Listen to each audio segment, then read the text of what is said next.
Okay, kung mapapansin niyo po walang gaanong laman yung aking mga noodles at saka mga shampoo. Kasi ngayong May 1 is Hakot Day sa Pure Gold. Naka 10% discount yung mga shampoo, mga instant noodles.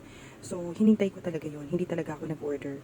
Para ngayon, i-grab ko yung kanilang 10% discount sa Pure Gold. Hindi na rin ako pumunta ng Pure Gold kasi nga po, sayang din, magtitinda pa ako. So, kahapon, nag-place na ako ng order sa aking ahente. So, supposedly ngayon or bukas, madi-deliver niyo. So, COD din siya.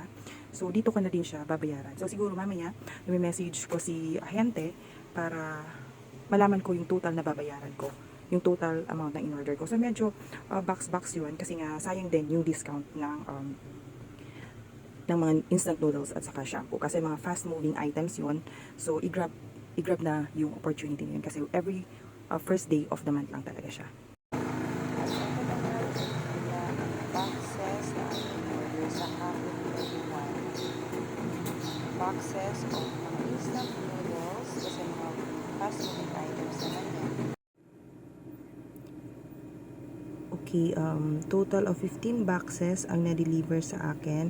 Ito yung mga promo items na na-order ko last May 1. So, lahat yan ay shampoo and instant noodles. A total of 15,616.90. Naka-discount ako. Mayroon akong total discount of 1,561. So, ang binayaran ko dito ay 14,055.21.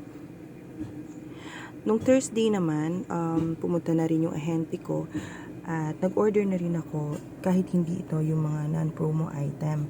Ito naman yon. So, yan. Okay. Lahat yan non-promo item.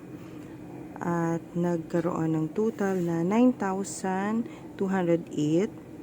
Tapos, may discount siya na 39.60. So, 9,168. Ang total na binayaran ko dyan kahapon ay 23,000. So, isang deliver na lang yung pinagawa ko. Sabi ko, sabayin na lang nila sa pag-deliver para isang bayad na lang din ako sa